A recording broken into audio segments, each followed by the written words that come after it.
Bismillahirrahmanirrahim. Assalamualaikum warahmatullahi wabarakatuh. Alhamdulillah rabbil alamin. Wassalatu wassalamu ala asrafil anbiya'il mursalin sayyidina Muhammadin wa ala alihi wa ashabihi ajma'in amma ba'd.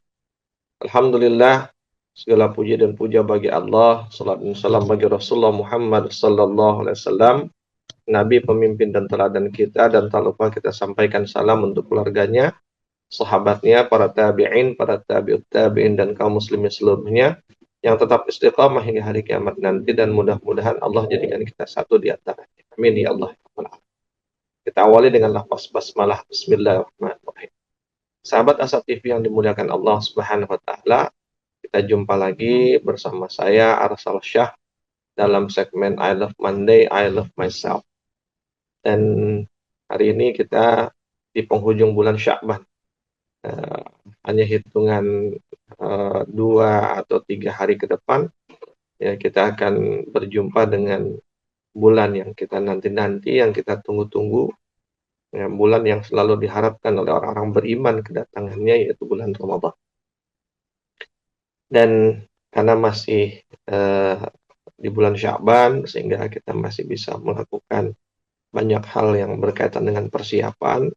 Yang salah satu persiapannya adalah i'dad ilmiah, ya, atau i'dad fikriyah, persiapan secara keilmuan, ya, ilmu-ilmu tentang Ramadan, informasi-informasi tentang Ramadan, apapun yang berkaitan dengan Ramadan dan keutamaannya, sehingga dengan ilmu itu kita berharap Ramadan kita akan lebih maksimal, gitu. Karena seseorang itu dia akan melakukan sesuatu yang dia ketahui. Ya. Maka penting bagi kita untuk mengetahui banyak hal tentang Ramadan. Dan insya Allah mudah-mudahan apa yang kita ketahui nanti akan kita lakukan dan kita laksanakan.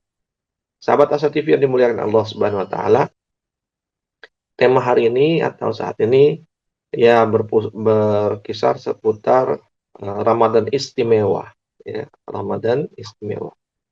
Kenapa Ramadan istimewa? Karena uh, ya Ramadan itu kan dinanti. Bahkan Ramadan itu disambut, ya. Bahkan menyambutnya pun dengan persiapan. Tidak ada sesuatu yang dinanti, tidak ada sesuatu yang disambut, tidak ada sesuatu yang disiapkan, kecuali sesuatu itu pasti istimewa. Karena kalau yang biasa-biasa saja biasanya ya nggak perlu disambut gitu. Datang ya datang aja gitu. Tapi karena ini ditunggu-tunggu, lalu dipersiapkan, bahkan penyambutannya pun disiapkan, jangan sampai buruk, jangan sampai jelek, jangan sampai mengecewakan. Ini menunjukkan ada keistimewaan, dan keistimewaan Ramadan itu luar biasa, keistimewaan yang bukan biasa-biasa saja gitu, sahabat Asa TV. Nah, ketika kita bicara tentang Ramadan istimewa atau tentang keistimewaan Ramadan, maka setidaknya ada 3, ya, ada 3 terkait dengan keistimewaan Ramadan. Ya. Nah, 3 inilah yang akan sama-sama kita bicarakan, ya, di hari ini. Nah, sahabat Asa TV yang dimuliakan Allah, kita langsung saja. Eh, apa keistimewaan yang pertama? Yang pertama adalah Ramadan itu adalah tempatnya tazkiyah. Ya. Ramadan itu adalah tempatnya pembersihan. Ramadan itu adalah tempatnya penyucian. Mananya apa? Mananya hadirnya Ramadan itu menjadi pembersih diri kita, pembersih jiwa kita, penyuci hati dan jiwa kita. Eh, apakah kemudian di bulan lain tidak ada atau kita tidak bisa melakukan pembersihan diri di bulan lain? Tentu bisa, ya, karena kita bisa saja akan membersihkan diri, menyucikan jiwa kita di bulan lain. Tapi Ramadan ini istimewa, Ramadan ini spesial. Jadi kalau bicara penyucian, ya cuci cepat. Kalau bicara penyucian, cucinya cuci bersih. Bicara penyucian, cucinya cuci dengan mesin cuci dan dengan sabun cuci yang dahsyat gitu. Ya, sahabat Asa TV yang dimuliakan Allah. Nah, apa dalilnya? Setidaknya ada 3 argumentasi, ya, untuk menjelaskan kenapa Ramadan itu bulannya tazkiyah dan bulan yang berbeda gitu. Artinya eh, berbeda dengan yang lain-lainnya gitu. Ya, sehingga dia disebut istimewa. Yang pertama dalam hadis Sahih Bukhari dan Muslim yang kita semua sudah tahu bahkan mungkin sudah hafal. Ketika Rasulullah mengatakan man shoma ramadhana imanan wa ihtisaban ghufira lahu ma taqaddama min dzambi. Barang siapa yang berpuasa di bulan Ramadan dengan keimanan dan dengan ihtisaban, eh, maka Allah akan ampuni dosa-dosanya yang telah lalu. Ya. Artinya secara khusus disebut di dalam hadis sahih tersebut bahwa Ramadan itu adalah menjadi sebab terhapusnya dosa-dosa yang telah lalu. Ya. Jadi tidak umum gitu. Minta ampunlah maka kamu akan diampuni. Tapi ini disebut justru amalnya, yaitu Ramadan. Siapa yang berpuasa di bulan Ramadan, sehingga amalan itu menjadi penghapus dosa. Ya. Sebagaimana juga disebutkan kan, innal hasanati yuzhibun sayyi'at. Itu kan yang umumnya. Sesungguhnya setiap kebaikan itu menjadi penghapus dari keburukan. Nah ini secara khusus disebut hasanahnya itu adalah asyam gitu. Man shoma, ya kan, siapa yang berpuasa kan, di bulan Ramadan dengan keimanan dan ihtisab, maka dia akan diampuni dosa-dosa yang telah lalu. Jadi spesifik disebut. Itu istimewanya. Jadi disebut secara khusus yaitu puasa di bulan Ramadan. Nah, tapi kemudian ada syaratnya. Ya, syaratnya adalah akan sampai kepada ghufira lahu ma taqaddama min dzambi jika dia berpuasa di bulan Ramadan dengan modal dua hal, iman dan ihtisaban. Kalau iman itu ya dengan keimanan. Saya sering sebut istilahnya itu iman itu adalah modal spiritual. Ya, modal spiritual. Ya, dan ketika bicara modal, maka ibarat orang berniaga, makin besar modalnya, maka makin besar keuntungannya. Makin baik modalnya, makin makin baik nanti keuntungan yang dia dapat. Maka penting bagi kita untuk memperkuat modal spiritual kita, yaitu modal iman kita. Nah, iman itu disebut dalam ungkapan para ulama menyebutkan al-imanu yazidu wa yanqus, yazidu bil ta'ah wa yanqus bil ma'siyah. Iman itu naik dan mengalami kenaikan dan penurunan gitu. Dan naiknya karena ketaatan, turunnya karena kemaksiatan. Maka ketika kita ingin punya modal iman, modal spiritual yang banyak, ya, yang besar, maka perbanyak dan perbesarlah iman kita. Karena iman itu naik dan turun, naiknya karena ketaatan, maka perbanyaklah melakukan ketaatan sebelum bulan Ramadan. Sehingga ketika masuk Ramadan kita punya modal iman yang besar. Dan karena iman itu bisa turun dan turunnya karena maksiat, itu mengurangi modal kita, maka minimalisirlah kemaksiatan. Mungkin kita tidak bisa menihilkan sama sekali dari perbuatan dosa-dosa kecil. Tapi setidaknya kita bisa memaksimalkan untuk mengurangi sesedikit mungkin. Ya kan? Kalaupun ada kesalahan yang kita lakukan, khilaf yang kita lakukan, sesedikit mungkin. Jadi dikurangi betul. Sehingga yang bisa mengurangi modal spiritual kita, yaitu iman, itu sedikit sekali. Maka perbanyaklah melakukan amalan-amalan, amalan-amalan salih. Sehingga naik imannya semakin besar, dan hindari sebanyak mungkin kemaksiatan, keburukan, kesalahan, sehingga pengurangnya semakin sedikit. Dengan begitu ketika masuk Ramadan modal spiritual kita besar. Lalu ihtisaban. Ihtisaban itu sering dimaknai mengharapkan ridha Allah. Namun setidaknya bagi saya sebutan mengharapkan ridha Allah itu tidak salah, itu betul sekali. Namun menurunkannya menjadi sesuatu yang praktis gitu ya, itu perlu dilakukan. Karena agak ngawang-ngawang gitu mengharapkan ridha Allah. Iya, kita mengharapkan ridha Allah, tapi how gitu. Di dalam tafsir Al-Azharnya Hamka itu disebutkan bahwa ihtisaban itu punya akar kata yang sama dengan hisab. Hisab itu artinya menghitung. Sehingga ketika disebut man shoma ramadhana imanan wa ihtisaban, maknanya siapa yang berpuasa di bulan Ramadan dengan keimanan dan dengan menghitung-hitung. Gitu. Menghitung-hitung berarti memperhitungkan. Dan memperhitungkan itu berarti ya kan, pekerjaan akal kita. Karena menghitung kan. Ya. Dan kalau bicara menghitung-hitung berarti orang membuat rencana atau orang membuat strategi. Gitu.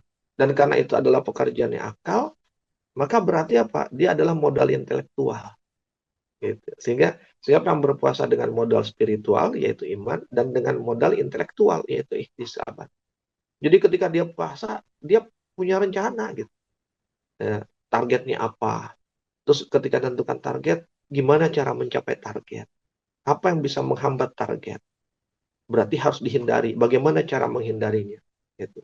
Untuk mencapai target, gimana strateginya? Gitu.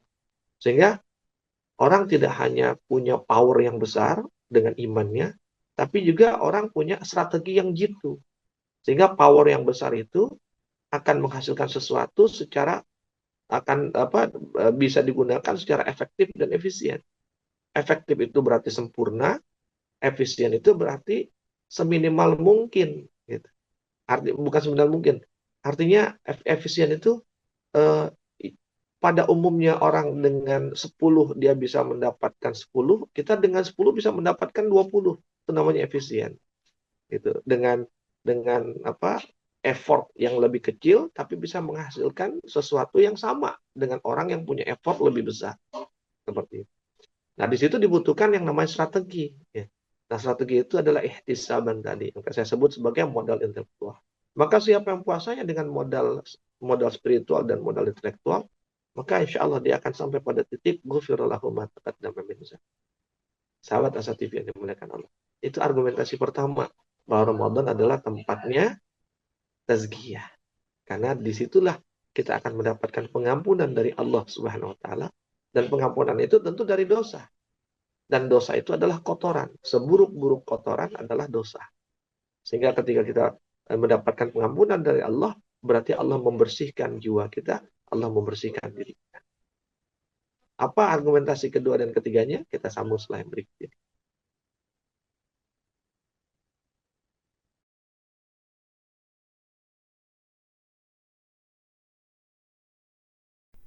Saat hari Senin tiba, banyak orang yang merasakan malas dan tidak bersemangat menjalaninya. Tapi sekarang tidak boleh lagi terjadi. Tonton saja I Love Monday di Asa TV Indonesia. I Love Monday menghadirkan pembahasan mencerahkan dan aplikatif yang dikemas dalam I Love Myself, I Love My Job, I Love My Prophet, dan satu segmen spesial Solve with Love. I Love Monday setiap hari Senin jam 12.30 waktu Indonesia Barat di Asa TV Indonesia. Inspirasi keluarga Islami. Sahabat Asa TV yang dimuliakan Allah Subhanahu wa taala, masih bersama saya Arsal Syah dalam segmen I Love Monday, I Love Myself. Ya, kita sambung ya kaji kita tadi. Kita sudah baru masuk di poin pertama, keistimewaan Ramadan. Bahwa Ramadan istimewa karena dia tempatnya tazkiyah, pembersihan. Kenapa dia tempatnya tazkiyah? Ada 3 alasannya. Nah, alasan pertama sudah kita sampaikan tadi, sudah kita bahas. Yaitu hadis Rasulullah dalam Sahih Bukhari dan Muslim, man shoma ramadhana imanan wa ihtisaban ghufira lahu ma taqaddama min dzanbi. Nah, kemudian alasan yang kedua atau argumentasi kedua, kenapa dia menjadi tempatnya pembersihan yang istimewa, yang berbeda gitu dengan bulan-bulan lain. Di dalam hadis lain Rasulullah juga menyebutkan as-salawatul khamsu ya, wal jumu'ah ilal jumu'ah wa ramadan ila ramadan mukaffiratun ma bainahunna idza jtanabatil kaba'ir. Ya, Rasulullah mengatakan salat yang 5 waktu, Jumat ke Jumat, Ramadan ke Ramadan menjadi penghapus. Ya, mukaffiratun menjadi penghapus ma bainahunna. Apa-apa yang ada di antara keduanya. Yang dimaksud dengan apa-apa di sini adalah dosa. Jadi penghapus dosa di antara keduanya. Jadi Ramadan kita tahun ini nih, yang besok ini lusa, itu menjadi penghapus ya dosa kita dari sejak ba'da Ramadan tahun lalu. Kan kalau dari sejak ba'da Ramadan tahun lalu, emangnya kita nggak pernah buat dosa? Ya, pasti kan kita pernah buat dosa kan? Dan kalau ditanya dosa, banyak apa sedikit? Oh, pasti banyak lah. Ya, manusia kok. Ya. Bukan nggak ada masalah ya. Ya masalah gitu. Cuma dosa itu ya sesuatu yang manusiawi. Tapi ya kan? Bagaimana kita berusaha menghapusnya, menghilangkannya. Makanya disebutkan, ya kan, kullu bani Adam khata'un wa khairul khata'ina at-tawwab.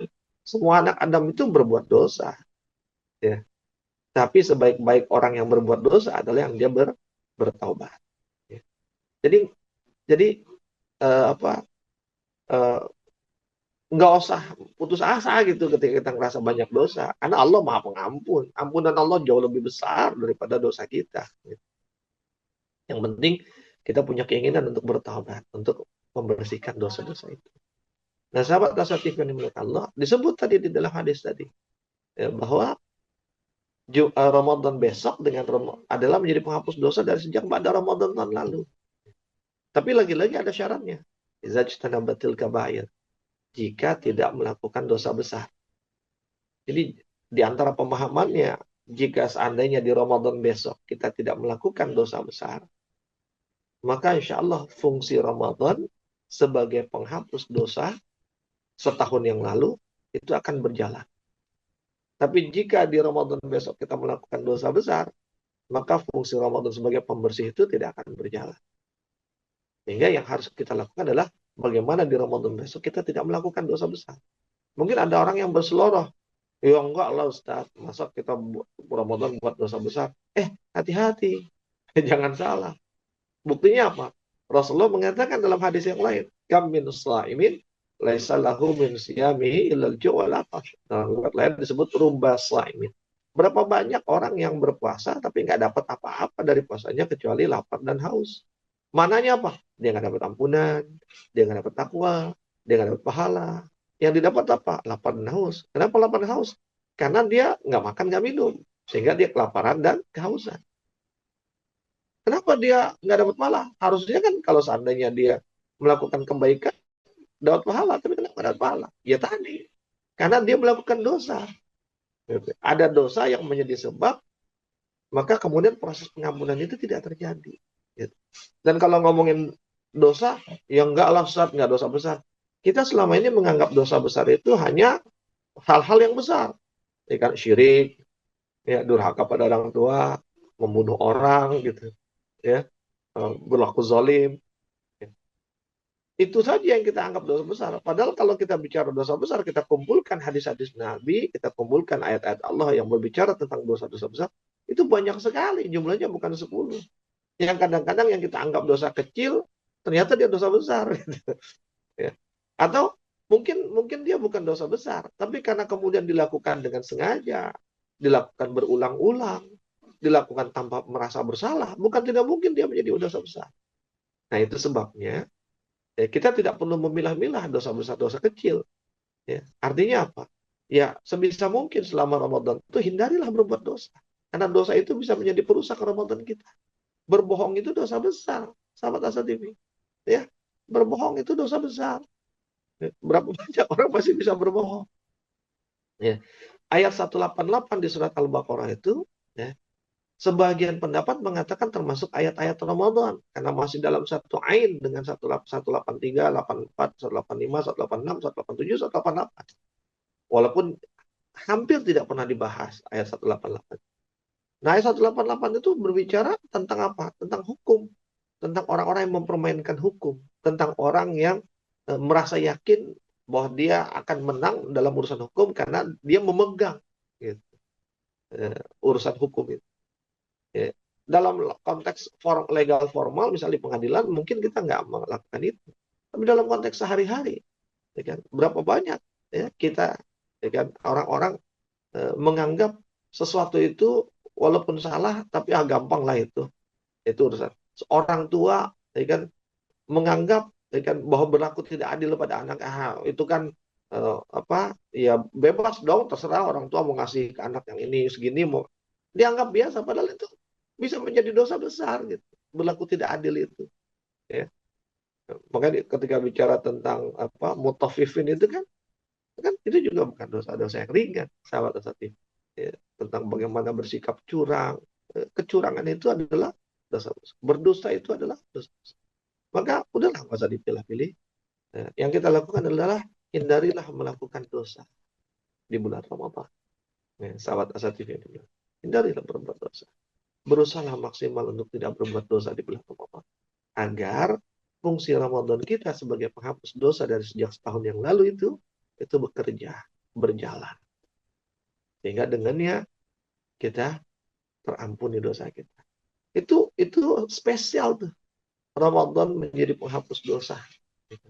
Sahabat Asa TV. Ya. Lalu yang ketiga, sahabat Asa TV, alasan yang ketiga, kenapa Ramadan menjadi tempatnya tazkiyah, ya kan? Di dalam Al-Quran, dalam surah Az-Zariyat ayat 18, dalam surat Al-Imran ayat 17, di situ Allah mengatakan, wabil asharihum yastaghfirun. Di waktu sahur itu, minta ampunlah kepada Allah. Sahabat Asa TV, waktu sahur itu adalah waktu sepertiga malam yang akhir. Gitu. Jadi waktu sahur itu bukan hanya makan sahur.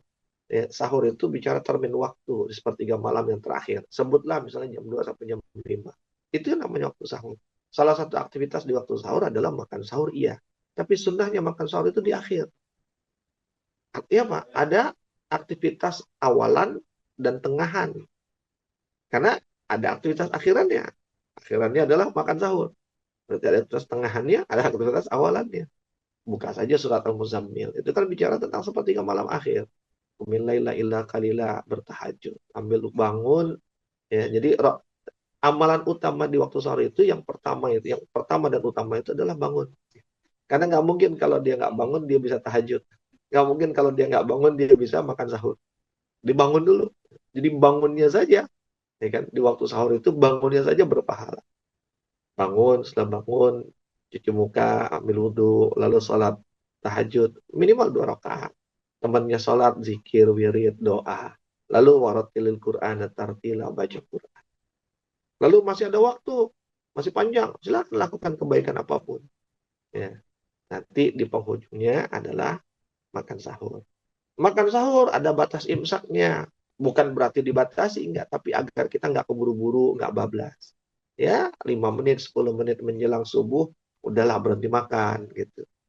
Ya, biar nanti enggak kelolodan, gitu. Lagi makan, tiba-tiba, Allah, belum minum, gimana nih? Gitu. Seperti itu. Ini berhentilah 5-10 menit sebelum waktunya uh, uh, uh, subuh. Setelah itu apa yang dilakukan? Ambil wudhu, gelar sajadah, dan duduk bersimpuh menghadap kiblat, angkat tangan. Minta ampun sama Allah. Astaghfirullah, astaghfirullah, astaghfirullahaladzim, allazi la ilaha illa huwa al-hayyul qayyum wa atubu ilaih. Atau Allahumma anta rabbi la ilaha illa anta khalaqtani wa ana abduka wa ana ala ahdika wa ahdika mastata'tu a'udzu bika min syarri ma sana'tu wa abu laka bi ni'matika alayya wa abu bi dzambi faghfir li fa innahu la yaghfiru dzunuba. Atau dengan bahasa Indonesia, ya Allah ampuni aku, ampuni dosaku ya Allah. Banyak minta ampun tuh menjelang-jelang subuh. Karena itu adalah momentum yang paling istimewa untuk minta ampun. Sehingga Allah sebut di dalam ayat itu, wabil asharihum yastaghfirun.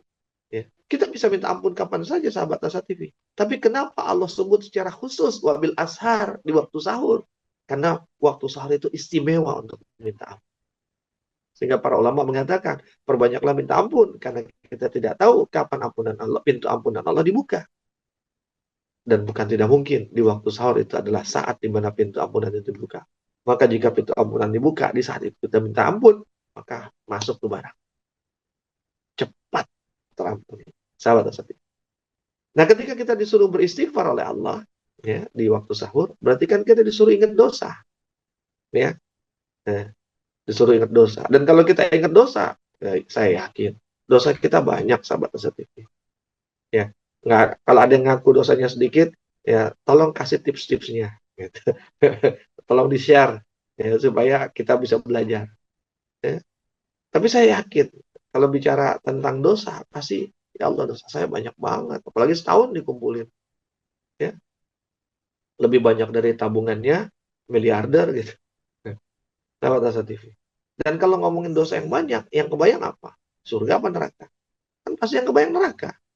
Dan kalau yang kebayang neraka, kira-kira kita nangis apa ketawa? Ada orang gitu kebayang neraka terus ketawa-tawa gitu kan? Enggak gitu. Orang gila yang begitu. Kalau kebayang neraka, maka pasti kita nangis kan? Dan kalau kita nangis, yang berkerut dahi atau pipi? Yang berkerut kan dahi. Orang nangis, oh ya Allah, Aku ya Allah. Kan nggak mungkin, ya Allah, ampuni aku. Kan nggak mungkin begitu. Yang berkelut dahi. Tapi sahabat Asa TV, mari kita jujur. Kita nggak usah bilang di negeri orang lah. Di negeri kita. Kalau di waktu sahur itu, kebanyakan kebanyakan nih orang-orang itu di waktu sahur ketawa atau nangis. Ya, biasanya kan dengan alasan ngantuk supaya melek, kita setel TV kan.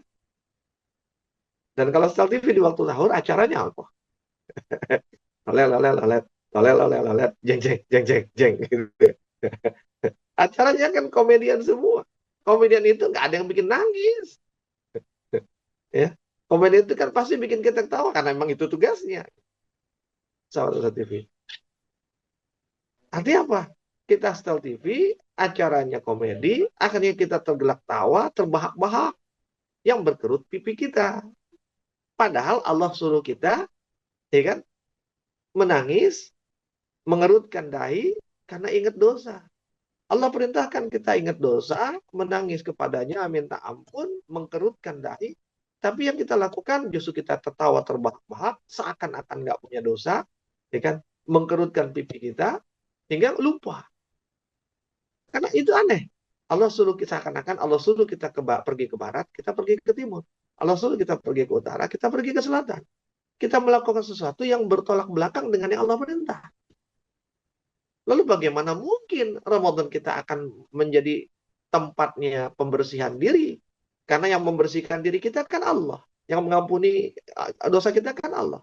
Bagaimana mungkin Allah akan mengampuni dosa kita kalau kita melakukan sesuatu dari kebalikan dari yang dia suruh? Sahabat Asa TV yang mulai. Ya, nyaris mustahil. Ya, sahabat. Oh, disuruh ini yang dikerjain yang lain. Padahal syarat untuk mendapatkan pengampunan, ikutin tuh apa yang Allah suruh, minta ampun. Ya, sahabat Asa TV yang mulai. Nah, itu tiga argumentasi, tiga alasan bahwa Ramadan tempatnya pembersihan atau tazkiyah yang spesial. Lalu apa dua yang lain lagi? Kita akan sambung setelah yang berikut ini.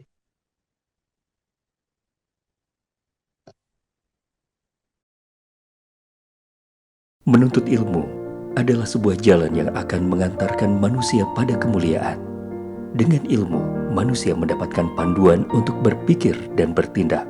Untuk itu, Asa TV Indonesia menghadirkan Pustaka Asa, sebuah ruang pembelajaran sistematis bersama para pakar di bidangnya. Quranic Study Series, Quranic Life, Prophet Manner, dan berbagai bidang keilmuan yang dibahas dengan cara menyenangkan. Pustaka Asa hadir setiap Sabtu jam 19.30 waktu Indonesia Barat, hanya di Asa TV Indonesia. Bismillahirrahmanirrahim. Sahabat Asa TV yang dimuliakan Allah SWT. Kita gabung lagi ya di session yang ketiga nih. Ya, masih dalam segmen I Love Monday, I Love Myself. Bersama saya, ya kan, yang selalu nanti-nanti dan ditunggu-tunggu. Arsal Syah. Nggak bercanda, sahabat Asa TV. Nggak ditunggu juga nggak apa-apa kok. Ya, karena sudah ada yang menunggu saya di rumah. Sahabat Asa TV yang dimuliakan Allah SWT. Berikutnya ya, kita bicara tentang yang kedua ya.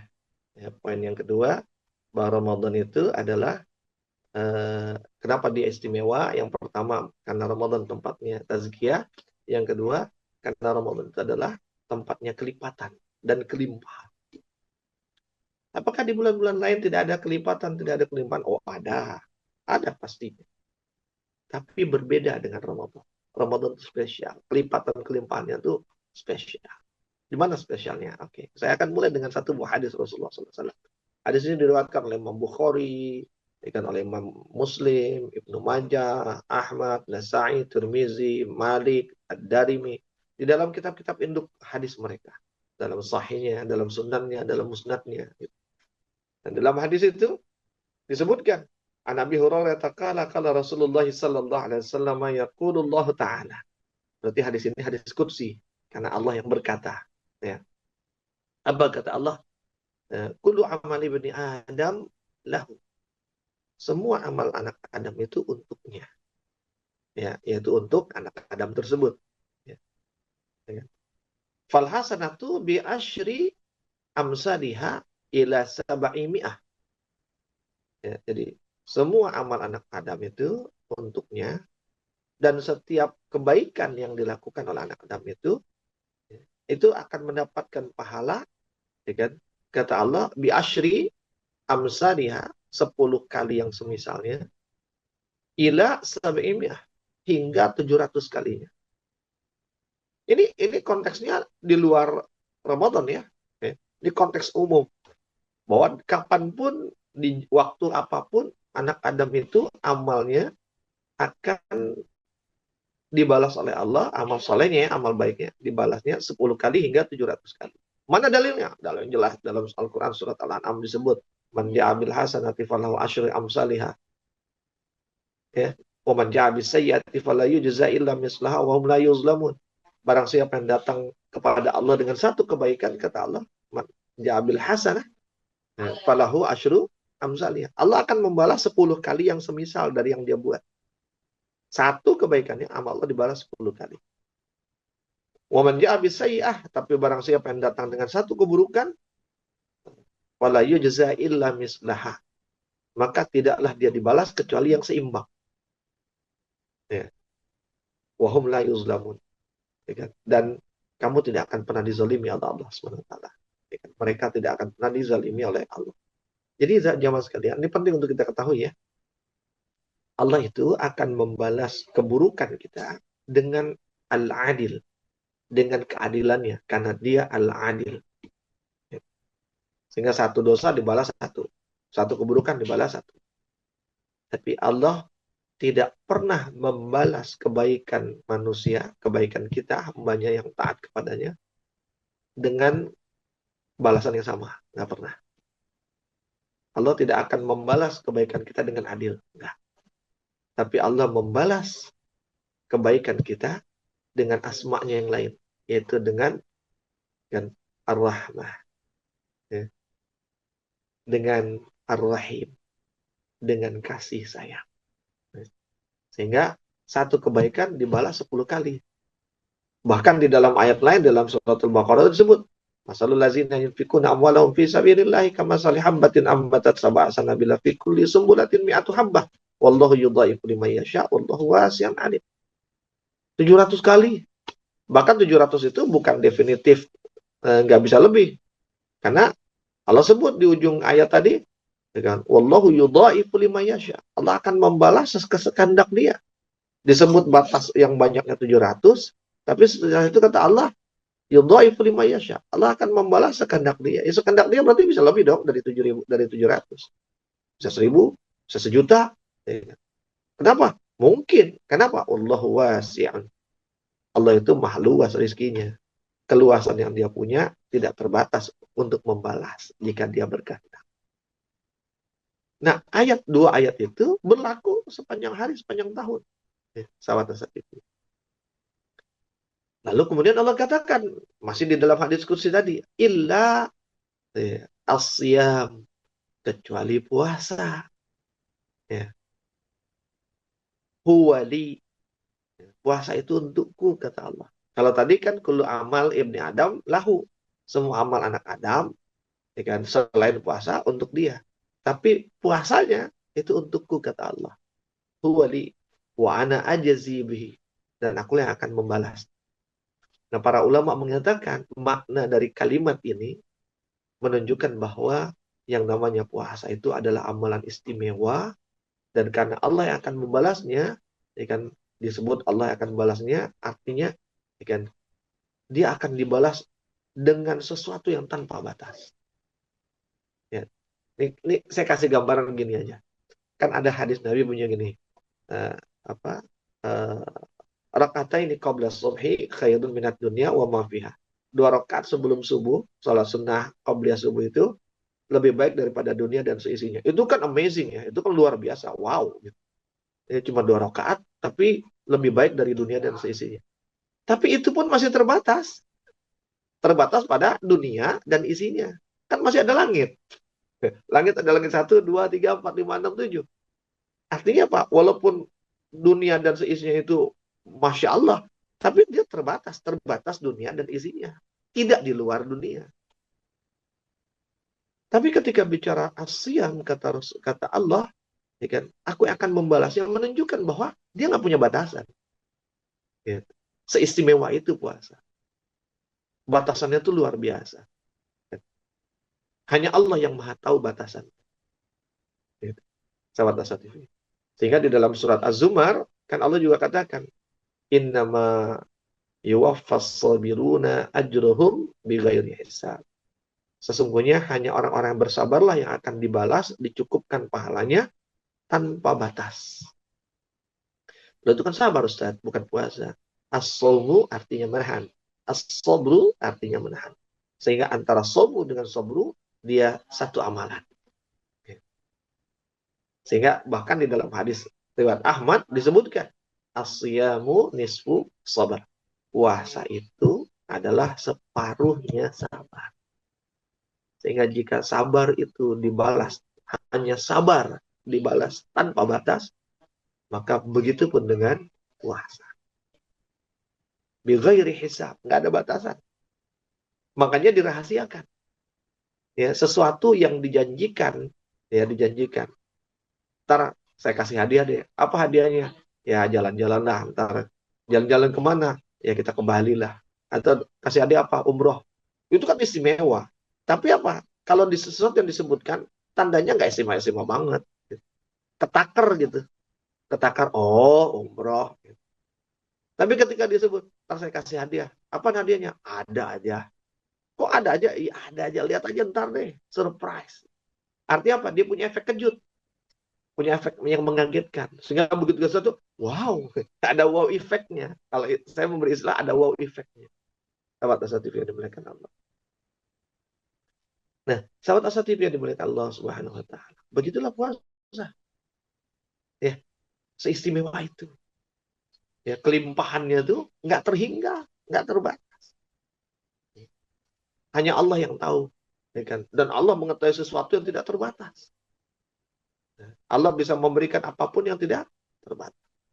Maka saya yakin juga sudah pernah dengar kan kisah tentang mimpinya sahabat Tolhah, ya, yang diperlihatkan dalam mimpinya tentang dua orang sahabat, ya, yang soulmate, yang ketika masuk Islam bareng, lalu setelah Islam beramal bareng-bareng terus, sampai kemudian ketemu jihad, sama-sama pergi jihad, tapi yang satu syahid, yang satu enggak.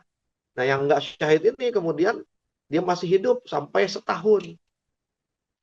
Lalu di dalam mimpi itu Tolha berpikir, ya, sahabat ya, mimpi aja masih mikir gitu.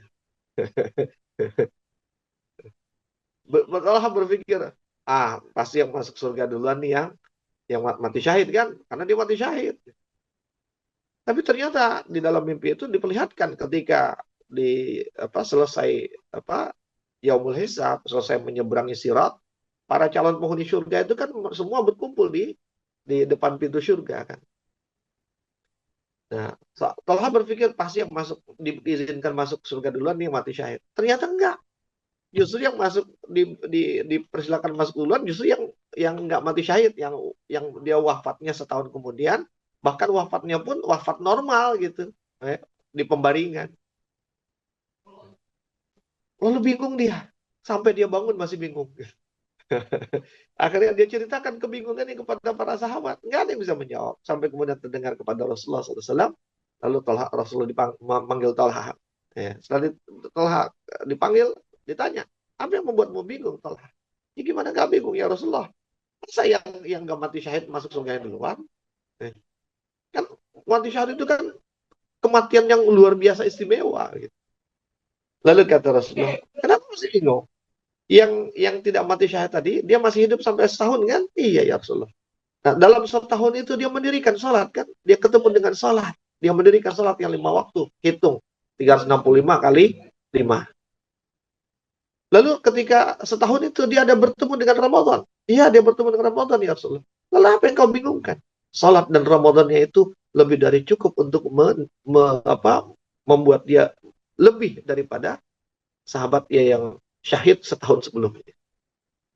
Seistimewa itu sahabat Asa TV. Salat dan Ramadan. Bahkan yang mati syahid pun dikalahkan untuk masuk surga duluan. Tapi dengan syarat startnya sama. Gitu. Kalau startnya beda, ya kan, kemudian yang dilakukan beda. Ini kan yang diimpikan ini yang startnya sama, terus sepanjang hidupnya melakukan hal-hal yang mirip yang sama. Nah, sahabat Asa TV, seistimewa dan selimpah itu. Bahkan nih kalau saya mau detailin nih, ya kita bisa sampai zuhur nih, atau bisa sampai zuhur, kita bisa sampai malam nih, bisa panjang, bisa 2-3 jam. Saya kasih contoh satu saja. Saya membuat satu buku, judulnya, ini bukan promosi nih, tapi iklan. Judulnya Ramadan Menang, ya, sahabat Asa TV, ya Ramadan Menang. Boleh nggak ya?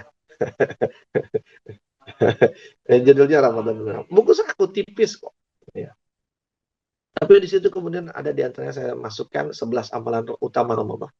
Artinya amalan yang berkaitan langsung dengan Ramadan. Ada 11. Salah satunya itu adalah namanya it'amul iftar, memberi makan orang yang berbuka. Ya, ini selama ini orang salah nih, bilangnya memberi makan orang yang berpuasa. Nggak boleh, ngasih makan orang berpuasa itu dosa. Orang lagi puasa dikasih makan. Yang dikasih makan itu yang lagi buka puasa. Jadi memberi makan orang berbuka. Kenapa memberi makan orang berbuka amalan utama? Ya, karena dia amalan yang besar. Apa kebesarannya? Ya, kita bisa mendapatkan pahala orang yang kita beri makan berbuka, pahala puasa dia, kan, tanpa mengurangi jatah dia. Jadi tujuannya apa memberi makan orang berbuka? Bukan asal ngasih makan. Tujuannya adalah mencari orang yang kualitas puasanya baik, bahkan lebih baik daripada kita, yang kita tidak bisa melakukan itu, tapi kita bisa mendapatkannya. Maka carilah orang-orang salih, orang-orang yang dalam sehari-harinya banyak zikirnya, banyak baca Qur'annya, sholatnya selalu berjamaah di masjid, punya banyak kebaikan dan lain sebagainya. Datangin dia, berikan makanan berbuka kepadanya. Jangan retail, jangan harian, borongan. Gitu. Bawa beras 10 kilo, anterin ke rumahnya. Pak, ini buat buka puasa selama Ramadan ya. Gitu. Maka Ramadan dia diisi dengan puasa dengan kualitas. Tarawihnya bagus, tahajudnya bagus, tilawahnya khatam berkali-kali. Yang dia dapat pahala itu, kita dapat. Sesuatu yang kita nggak bisa lakukan oleh diri kita sendiri, tapi kita bisa dapatkan pahalanya. Itu tujuannya, memberi makan orang berbuka itu tujuan itu. Dalam tanda petik, mencuri pahala orang-orang baik. Tanpa dia merasa dicuri gitu. Sahabat positif. Bayangkan, jika di Ramadan besok, kita ngasih makan orang salih tadi untuk bukaannya. Sebutlah 10 orang misalnya. Atau satu orang. Selama 30 hari. Berarti di akhir bulan Ramadan nanti, berarti kan kita dapat pahala 2 ya. 2 puasa. Puasa dia dan puasa kita. Kalau 10, berarti kita di akhir Ramadan bawa 11 puasa. Pahala 11 puasa. Jika orang-orang salih itu di bulan Syawalnya dia puasa Syawal, ya, kan kata Rasulullah, siapa yang puasa Ramadan ditambah dengan 6 hari di bulan Syawal, maka dia dapat pahala puasa setahun penuh. Bayangkan, yang puasa kita doang, ya, selama 1 bulan, tapi kita dapat pahala puasa 11 tahun. Kenapa? 10 orang yang kita beri makan berbuka, plus puasa kita. Puasa saja cuma 30 hari, tapi dapat pahala puasa seperti puasa 11 tahun. Bayangkan kalau 10 Ramadan kita lakukan begitu, berarti kan 10 tahun kita puasa, hanya 10, itu pun 10 kali 30 hari, tapi kita berpahala puasa seperti puasa 110 tahun. Bayangkan kalau 20 tahun Ramadan, bayangkan kalau 30 tahun Ramadan. Bayangkan kalau yang diberi makan berbuka 10, bukan 10 orang, 30 orang, 50 orang, 100 orang. Itulah yang membuat salah satu keistimewaan yang diberikan Allah kepada umatnya Nabi Muhammad, yang tidak diberikan kepada umat lain. Umatnya Nabi Nuh umurnya ratusan tahun. Kita nggak bisa menyaingi amal mereka, kesolehan mereka, hanya dengan yang standar. Tapi kita bisa menyaingi amalan mereka, bahkan mengalahkan umatnya Nabi Nuh yang solih-solih itu, dengan cara-cara seperti itu. Ya, puasanya cuma sekali, tapi pahalanya seperti ratusan tahun. Umurnya cuma 60, tapi seakan-akan dia berpuasa ratusan tahun. Sahabat Asa TV. Wow. Belum kita bicara tarawih, belum bicara yang lain. Sahabat Asa TV. Ya kan? Itu yang kedua. Lalu apa yang ketiga? Setelah yang berikut ini.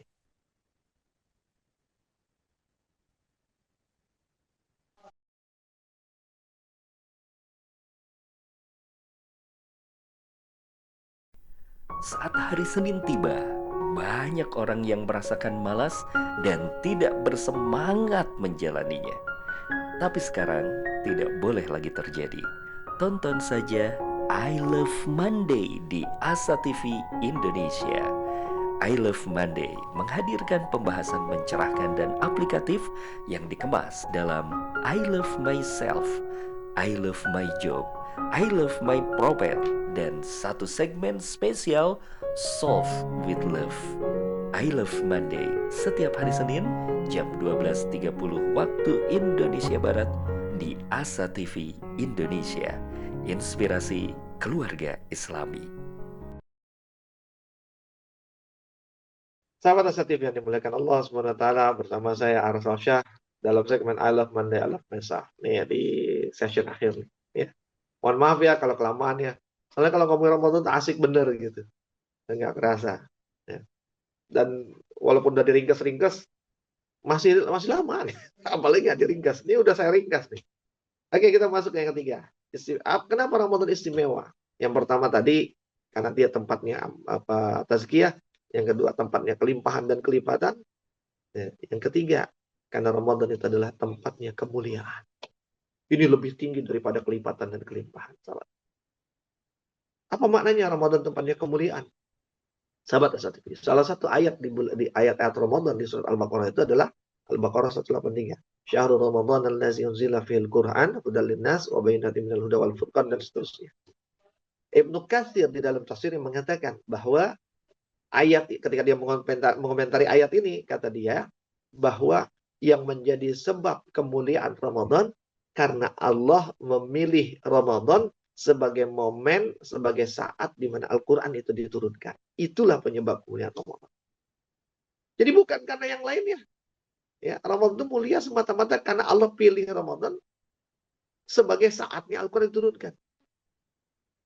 Kalau Al-Quran diturunkan di bulan Sya'ban, maka Sya'ban lah yang mulia.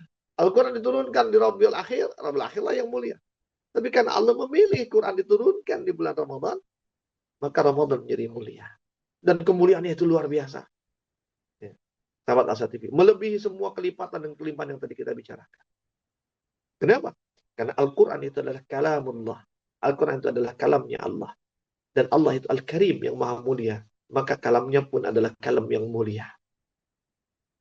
Jika dengan kemuliaan Quran, malaikat membawa Quran, dia menjadi malaikat yang paling mulia, paling agung. Diberikan kepada Rasulullah Muhammad menjadi nabi yang paling agung, paling mulia, sehingga disebut sebagai imamul anbiya, sultanul anbiya. Malam Lailatul Qadar, malam diturunkannya Quran, menjadi malam yang mulia, bahkan disebut khairun min alfi syahrin. Gitu. Itu nanti kalau mau bicara kelipatan lagi terkait dengan Lailatul Qadar, itu makin dahsyat lagi tuh kelipatan. Tapi bahwa semua kelipatan itu pun sebabnya adalah Quran. Tanpa Quran semua kelipatan itu nggak ada. Karena Quran diturunkan di malam Lailatul Qadar menjadi khairun min alfi syahrin. Lebih baik daripada 1000 bulan. Sahabat Asa TV.